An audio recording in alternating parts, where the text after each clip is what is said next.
Bienvenidos a este video cuya temática iba a ser un pequeño apartado en un video mucho más grande en el que trabajé hace 2 años, pero que terminé descartando porque no llegó a ninguna conclusión que considerara favorable. La cosa es que aquel video, donde iba a dar una reseña al arco de Whole Cake, se terminó descartando. Tenía muchas cosas de las que hablar, pero sentí que no había cohesión y decidí afrontar otros proyectos.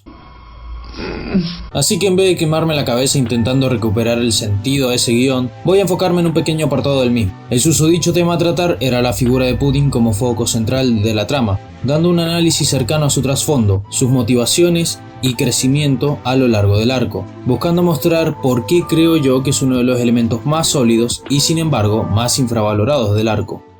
La demografía shonen no se caracteriza por contar con un gran número de obras que cuenten con un plantel femenino destacable. El origen de esta realidad es que al ser un producto enfocado principalmente a jóvenes hombres japoneses, miembros de una sociedad con unos valores un tanto peculiares en relación al género femenino, que el foco de estas historias no esté en los personajes femeninos, no es algo que deba sorprender a nadie. De hecho, es muy fácil encontrar alguna serie cuya representación femenina sea la de personas blandas y débiles, o cuya única función sea la de cumplir un rol de soporte o en referencia a una trama romántica con el protagonista, que para colmo está tan mal trabajada que despoja de cualquier valor narrativo relevante al personaje en cuestión. Esto último no es un mal concepto per se, pero como la mayoría de autores de este género son hombres, es más frecuente encontrar obras que traten a la mujer bajo un foco problemático que puede transmitir ideas potencialmente peligrosas y tóxicas a un público impresionable. Pero como generalizar está muy feo, y no vengo a hablar de sociopolítica porque no es un aspecto que quiera tratar demasiado en profundidad, voy a continuar con el tema central del video. Por lo general puedo decir que One Piece, como el pináculo del género Neketsu y una de las caras más grandes del shonen desde hace 20 años, no sufre del problema por el que pasan tantas otras de sus obras hermanas. El trato a la mujer en One Piece es a todas luces mucho más respetuoso y menos condescendiente que en otros mangas, donde la única aportación notable que puedan tener es el de traer espectadores pubertos sudorosos que quieren ver un poco de carne. One Piece no se salva de caer en dar un trato objetivamente sexista a sus mujeres, pero lo compensa brindando otros elementos que le dan profundidad al carácter de su elenco femenino y no las reduce a meras muñecas que el espectador tiene enfrente para poder calentarse. Como hay cientos de personajes en esta serie, es obvio que algunos de estos van a ser pobres de contenido en comparación a otros, y recaer en el uso y abuso de arquetipos que profesan ideas tóxicas es casi un destino inevitable. Por eso es normal que en una misma serie podamos tener personajes como Vivi, Belmere y Robin, mientras que de la otra cara de la moneda tenemos a Shirahoshi y Rebecca. Y es más interesante aún cuando vemos que estos dos últimos ejemplos no son personajes completamente mal escritos, pues ya sea por la ejecución de algún punto en su narrativa o la construcción de sus conceptos como personaje, le dan una capa extra de profundidad que ayuda a no desecharlas por completo como se haría en otros casos. Lamentablemente en el caso de estas dos, sus cualidades redentoras son opacadas por una narrativa que no deja entrever sus virtudes en función de dar una visión más simplista de sus personajes. A la hora de crear un personaje se debe contar con un concepto o idea inicial interesante y con gancho, pero no sirve de nada tener un personaje con dichas características y potencial de crecimiento si la ejecución es deficiente y poco cohesiva con el tema que quieres tratar.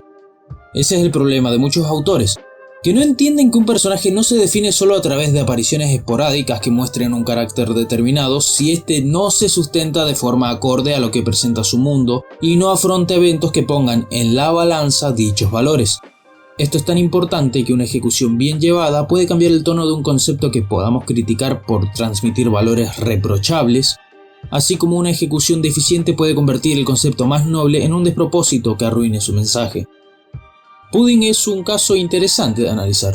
A lo largo del arco aprendemos sobre su carácter y trasfondo, elementos que nos permiten comprender el funcionamiento de su mente y el cómo percibe el mundo a base de las experiencias por las que tuvo que pasar, su entorno familiar y su relación con Sanji. Ella es el resultado de una vida conformada por eventos que forjaron un carácter que responde a dichas experiencias. Plantea una realidad dual que parece no corresponderse entre sí cuando se hace un escrutinio inicial sobre su personalidad, pero que se esclarece cuando damos un vistazo más cercano en Pudding y vemos que el origen de este comportamiento es la capacidad humana de adaptarse a las complicaciones en pos de sobrevivir frente a las amenazas. El arco de Whole Cake destaca porque las historias que trataron hablaban sobre un sufrimiento más cotidiano y menos trágico. El rechazo que sufren tanto Pudding como Katakuri por sus aspectos físicos resultan en un endurecimiento de carácter por parte de ambos. Y aunque sí que siento un poco fuera de lugar que el hermano mayor no haya profesado empatía hacia Pudding, cuando sabemos que han pasado por circunstancias similares, no hay una sola escena en la que interactúen que pueda garantizar que comparten un vínculo real más allá de compartir lazos sanguíneos. No lo justifico, pero tampoco me parece un crimen porque si hablamos de huecos argumentales, el que unos pandilleros de mala muerte y unos pendejos boludos se pongan a joder con los hijos de una de las piratas más poderosas de la existencia tiene incluso menos sentido que eso. Hasta que caemos en cuenta de que a Big Mom no le importan sus hijos realmente. La relación que mantienen se basa en el uso de estos como meras herramientas. El ambiente de la familia Charlotte es altamente tóxico y no resulta sorprendente que los integrantes de la familia no sientan apego por cada uno de sus hermanos, dada la naturaleza del núcleo familiar tan anormal en la que viven. La influencia de Big Mom no es solo el de una figura de poder que impone sus leyes a base del miedo en sus ciudadanos. Sus propios hijos son conscientes del peligro que supone faltarle el respeto o no poder saciar sus caprichos, porque ésta no tiene reparos en matarlos si así lo desea. A sus ojos, sus hijos no son más que piezas de ajedrez que cumplen funciones de acuerdo ella les encuentra una. Tal es el caso de Lola, quien descontenta de un matrimonio arreglado que le supondría un aumento en poder militar incomparable a su madre, decide huir y buscar su propio camino. Del mismo modo, Pudding se vuelve otro peón más en el juego de su madre. Presa de una manipulación psicológica desde muy pequeña, sostenida a través del complejo que tiene por su tercer ojo. Queda en evidencia que los problemas de Pudding provienen a raíz de ese complejo. La humillación, rechazo y hasta tortura que recibió en sus primeros años de vida la marcaron a fuego y la obligaron a forjar un carácter despiadado. A Pudding se le decía era la más bella entre las hijas de Big Mom, además de contar con cualidades actorales excelentes que su madre veía como una ventaja más para sus planes. Y esto es tan así que la razón de que Pudding exista es porque Big Mom estaba ansiosa de obtener el poder especial que ese tercer ojo debía concederle. Pero como Pudding afirmó, ella quizás nunca fuese a despertar tal habilidad por no ser de sangre pura. Esto la vuelve una inútil a ojos de su madre, que no tolera ver una cualidad tan resaltante en su hija que, además, no le sirve ningún propósito. Por eso no tiene pelos en la lengua a la hora de descalificarla por ese tercer ojo, a pesar de que Pudding no tiene la culpa de haber nacido con ello. Como serle inútil a Big Mom puede suponer la muerte, Pudding halla una cualidad propia que pueda suplir esa carencia como mecanismo de supervivencia. Si Pudding hubiese recibido un mínimo apoyo de parte de un miembro de su familia o de algún conocido, no sería la misma persona que vimos durante Whole Cake. No muestra apego a ninguno de sus hermanos o hermanas, o tan siquiera una relación real, a excepción de Lola, de quien parece haber aprendido algo de la ocasión en que esta última huye de Totland en busca de su verdadero amor, cuando era aún una niña. En otras palabras, el único personaje con quien Pudding parece compartir un vínculo es una figura rebelde que a todas luces le dio la espalda a su madre por sus propios deseos. En base a todo esto, Pudding tiene una construcción de personaje detrás que sustenta un conjunto de facetas que hablan de su manera de pensar y actuar.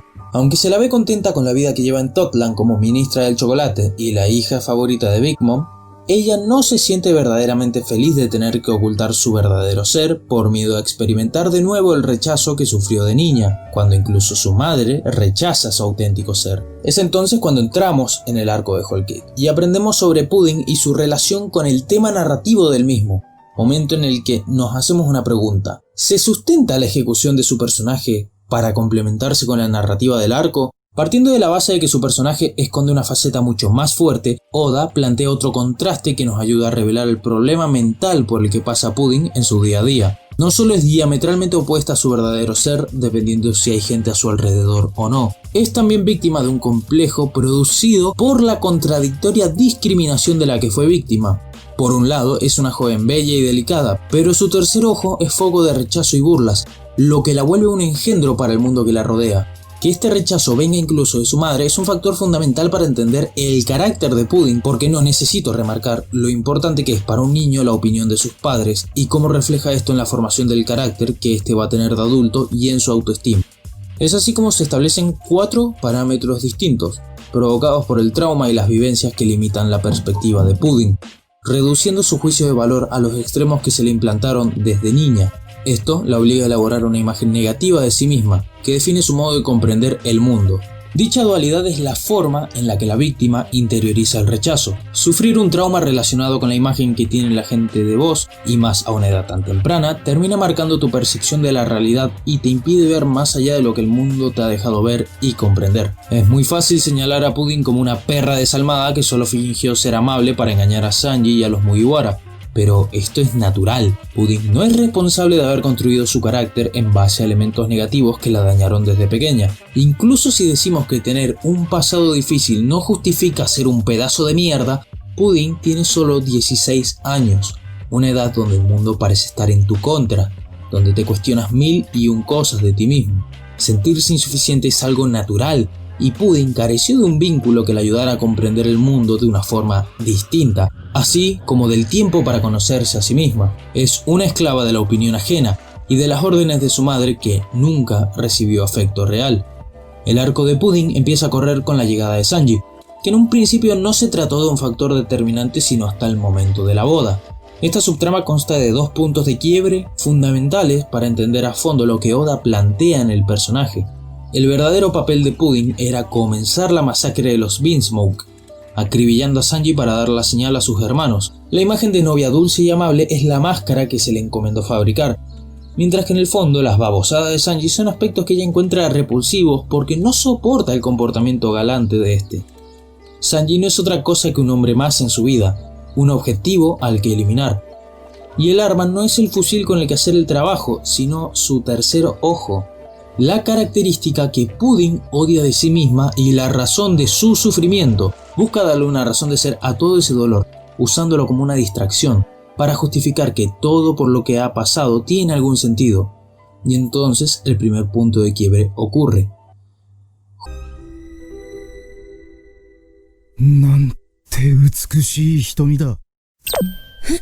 Whole Cake es el arco en que Sanji se reencuentra consigo mismo y fortalece aquellos valores que lo destacan en su calidad de ser humano. Durante este sale a relucir una amabilidad que vimos retratarse de manera sutil desde su introducción. A ojos de su familia, Sanji es un fracaso, algo que él mismo llegó a creer durante mucho tiempo. El giro que ayuda a Sanji a crecer es cuando se revela que el fracaso que es como Beansmoke es el resultado del esfuerzo de su madre, que dio su vida para que su hijo tuviera corazón humano. Aquella cualidad que ese hijo lo hacía indigno era el símbolo y fruto de una lucha que su madre combatió en silencio.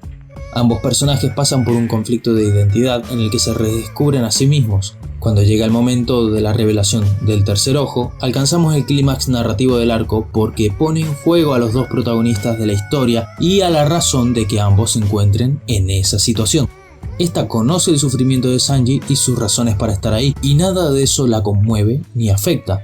En cambio, Sanji no conoce el conflicto interno de Pudding, pero eso no evita que pueda sentirse atraído hacia ella, y es eso lo que hace que sus palabras sean tan fuertes y sinceras, su desconocimiento de los problemas de Pudding. Cuando Sanji descubre el tercer ojo, esta última entra en un estado de confusión sin igual. Por subestimar la amabilidad y el buen corazón de Sanji, siente como la percepción de la realidad que hasta ese momento había experimentado se cae a pedazos, alterando la figura que había forjado de sí misma. Y el conflicto pasa a ser otro porque aún debe acabar con su vida a pesar de que Sanji fue la única persona que la vio tal cual es y no expresó odio ni rechazo, viendo en su tercer ojo no un defecto sino una virtud. Tras el primer quiebre, la personalidad de Pudding se ve comprometida y se divide en dos polos opuestos. Por un lado, una joven enamorada de aquel hombre que mostró afecto por él, y por el otro, los restos de la personalidad formada durante toda su vida llevados a un límite extremo, quien rechaza a Sanji del mismo modo que lo hizo siempre como un memento de la Pudding fría y sanguinaria que debía de acabar con la vida de su prometido. Esta bipolaridad, más allá del aspecto humorístico que trae, es una respuesta orgánica en la psique de Pudding. El extremismo de ambos polos es un aspecto hecho para hacer resaltar esta dualidad, pero el origen no está injustificado. Estos polos representan los aspectos que Pudding adquiere y que entran en confrontación durante sus interacciones con Sanji, viendo por un lado a la muchacha que iba a asesinarlo sin rechistar y que se ve atada a cooperar con él por el bien de su país, aquella que se cree un monstruo. Y por otro lado a la dulce niña enamorada que disfruta de ver a su hombre ideal pasar tiempo junto a él. Si elimináramos cualquiera de los dos extremos, el crecimiento de Pudding no se beneficiaría. dejar de lado su faceta tierna hacia Sanji nos transmitiría la idea de que a Pudding no le molesta tener ese tercer ojo porque prefiere ser vista como un engendro, y eliminar el lado agresivo la volvería una doncella demasiado empalagosa por el amor que tiene hacia Sanji, lo que haría el cambio demasiado brusco e incoherente. ¿Pero por qué? Pues porque el comportamiento mental de un individuo no se forja a base de palabras bonitas, mucho menos resuelve sus conflictos y complejos. Un evento aislado no pesa más que una vida compuesta de momentos tensos y dolorosos. En Pudding comienza un conflicto moral y sentimental. Desarrolla sentimientos hacia Sanji al ser él con quien ha conectado a un nivel profundo desde la apariencia de su verdadero ser. Y pese a ser un enemigo, Sanji no profesa sentimientos de rencor o desdén hacia ella. Y tampoco se debe al comportamiento de príncipe encantador, porque Sanji es mucho más centrado y calmado para con Pudding que hacia otras mujeres. Él no conoce la lucha de Pudding ni todo el dolor por el que ha pasado. Lo único que sabe de ella es el desprecio que admitió tener por él una noche atrás. Y no parece siquiera estar al tanto de que los sentimientos de Pudding hacia él evolucionaron. Pero ella ve en él a una persona sincera y gentil. Que Sanji sea tan amable hace las cosas más difíciles a Pudding, porque comprende que él no merece pasar por esos problemas, y aunque parte de ella quisiera deshacerse de él, su otro lado quiere que salga vivo de Totland, porque es el primer vínculo real positivo que ha tenido. De hecho, esto llega tan lejos que Sanji parece leer la mente de Pudding, porque entiende que más allá de la faceta que ella le mostró, hay algo más que está escondiendo, y que dice que aunque haya engañado a la gente, no puede engañarse a sí misma. Y esto nos lleva al segundo punto de quiebre, el momento de la despedida. Si Pudding no quería perder a Sanji, este momento prueba su determinación. Pudding rompe a llorar en una escena que muestra la sinceridad de sus sentimientos en contraposición de la primera vez que lloró frente a Sanji, donde con solo verla se puede percibir la sinceridad de sus lágrimas a través del lenguaje corporal de la escena. Para Pudding, Sanji fue el hombre que rompió la máscara que ella creía era su auténtico ser, que le dio el cariño y afecto que ella nunca experimentó. Es un instante donde ambos se perciben el uno al otro de forma sincera, donde Sanji ayuda a Pudding a comprenderse un poco mejor y a ver el mundo desde una perspectiva nueva. Esto llega hasta el punto en que la reacción de Pudding hacia el comportamiento de Sanji es completamente diferente de un momento a otro. Antes de que Sanji descubriera el tercer ojo, ella actuaba con rechazo, pero cuando vio que él seguía tratándola de la misma manera luego de ver su verdadero ser, no puede hacer otra cosa más que caer rendida, porque ve que Sanji está siendo sincero con ella. En el último momento juntos, Pudding besa a Sanji y borra de su memoria ese último instante, quizá temerosa de que Sanji no se sienta de la misma manera y que muy en el fondo experimente el rechazo. Pudding es egoísta, pero no quiere comprometer a Sanji luego de haberle causado tanto dolor, porque no siente que se merezca el afecto de este. Sanji vuelve con sus amigos, como deseaba hacerlo hasta que se vio atrapado entre la espada y la pared. Pudding, quien se queda en casa, se queda a solas con ella misma a sufrir por ese hombre que, para su fortuna y desgracia, es la persona más importante y a quien le debe más de lo que puede imaginar. Creo entonces que el arco de personaje de Pudding se compenetra con la narrativa en Whole Cake y el arco de personaje de Sanji. ¿Pero qué estás preguntando? Es lo que llevo diciendo todo el video. ¿Por qué no prestas atención? Y nada más, gente, si les gustó el video denle like, suscríbanse y compártanlo con sus amigos y también con sus enemigos, porque soy el mayor insulto que podrían decirle a alguien.